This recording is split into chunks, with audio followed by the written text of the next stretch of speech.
What is up, Endgame community? Thanks for joining us again. If you're new to our channel, welcome. Hope you'll keep joining us. We're going to break down everything that matters in fantasy football all offseason long. And right now, it is time to rumble. We're going to do a running back Royal Rumble in terms of ADP. We're going to talk about two running backs with very similar ADP and see who comes out on top. All right, let's start with the early round and two names that are definitely going to be polarizing this draft season. The hot rookie from last year, Clyde Edwards-Helaire, and the top rookie from this year, I would say undoubtedly Najee Harris. There's a lot of people who are in the Najee Harris camp based on draft spot, but Chris, it's not as clear cut as people may think. No, actually, there's some pros and cons for both. So if you look at Najee Harris, the pros are he's likely going to be looking at 20 touches a game, right? His competition is Anthony McFarland and Benny Snell. Not really much of a competition, but the cons are he's running behind one of the worst offensive lines in the entire NFL, which is never friendly for running backs. Then on the flip side, you got Edwards-Helaire. The pros for him is he's in a dynamic, possibly the best offense in the entire NFL. And he's running behind a much improved offensive line. It's not the greatest, but it's much better than the one we saw last year. The cons are we know the Chiefs are a pass-heavy team.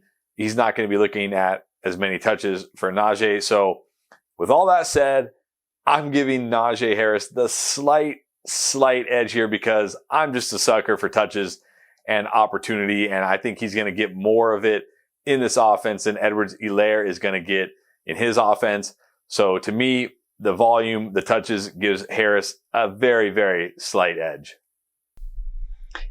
I want to clarify because it's interesting. Some people bring this up in a lot of our videos or the online mocks that we do. We mock live 3 times a week, and we'll talk about how Najee Harris is going to be overvalued, overdrafted, right? He's going too soon, especially you see people drafting him in like round 2. And then we'll say that somebody like Clyde Edwards-Helaire, maybe he's a little undervalued, might be a steal in round 3. And you think, well, how can you say that he's better? Then it's all relative based on draft spots. So Najee Harris is probably going to come out on top in terms of overall value. But if you're drafting him around earlier than you need to, it's no longer good value. Okay. So does he belong, 10 spots, 12 spots ahead of Edwards-Helaire? I don't think so. But if you ask me in the middle of the 3rd round to pick between those two guys, I'm with you. I'm going to take Najee Harris. Who's going to get more touches? It's definitely going to be Harris. Who's going to be more efficient with their touches? Oh, probably Edwards-Helaire. Can you guarantee me that Edwards-Helaire is going to give me weekly value that's going to be consistent? No, because we saw last year it didn't happen. So I got to stick with Najee Harris, even though I probably am not going to love where he's drafted in most leagues this year. All right, let's move on to maybe the RB2 tier here. Some of these guys are going to fall farther than they should, but Joe Mixon and DeAndre Swift. Both of these guys kind of evoke strong opinions. So let's start with you, Chris. What is your opinion on those two players? Well, taking out how I feel about the players themselves, and Swift is fine, but not a big fan of Mixon. And just looking at it from a fantasy standpoint, I have come around a bit on DeAndre Swift. Especially with the Lions drafting Sewell, that offensive line will be better. I don't think the offense will necessarily be one of the worst in the league. I don't think they'll be one of the best. I think they'll be sneaky better than we think. But at the same time, it's Mixon for me. This is a guy who's getting over 20 touches a game last year with Gio Bernard. Now Gio Bernard is gone. There's nobody really behind him. The Bengals are talking like they don't even want him to come off the field. Obviously he will because he needs a rest. But he's locked in, again, like we talked about with Najee Harris. He's locked into 20 plus touches. And I'm going to go with the touches every single time. I know Swift is a shiny new toy, with all this perceived upside, but just give me the guy who I know is getting 20 plus touches every single week. I'm taking that every time. Well, in that case, I'm going to have to go the other way because I think Swift is the guy who's going to get the ball 20 plus times. And talk about coach speak. They've been talking up Mixon. Oh yeah, he's fine. He's healthy. He's going to, never come off the field. Let's see it happen first. You know what? I'm not against Mixon. I think he could be a solid player, but I actually believe that Dan Campbell wants to use Swift as a receiver, as the main running back, and I think that he's the guy who could break out this year. Don't love the Lions offense in general, but you know what? They don't have the best passing game at this point with those receivers and Jared Goff kind of trying to prove himself in Detroit. So I really think Swift is going to be the focal point of that offense. And I think he's the guy I prefer, not just because the perceived upside, I get that he's a little more exciting than Mixon, but I actually think that he's going to be the one who turns out to be more productive with his touches as well.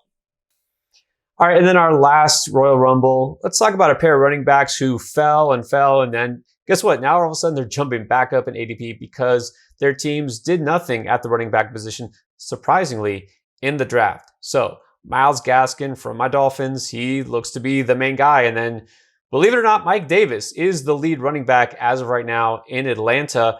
And there's really not a whole lot of competition for touches behind either guy.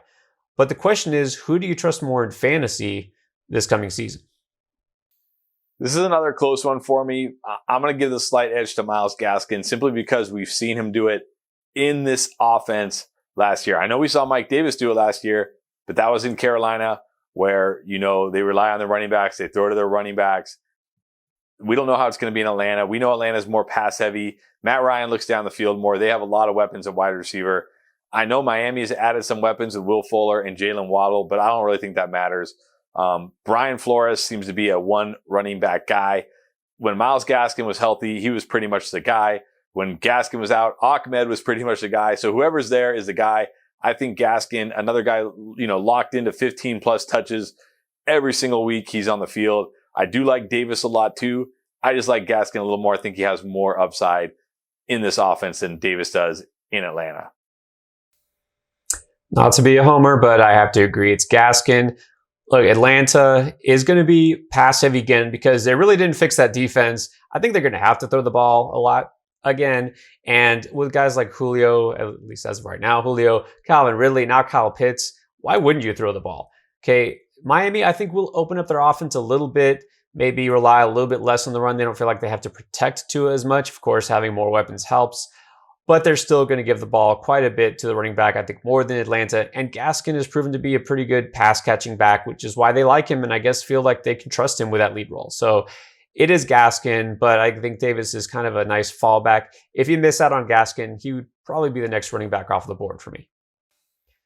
All right, those are our takes for running back Royal Rumble. We'll do this again for wide receiver and multiple positions throughout the offseason.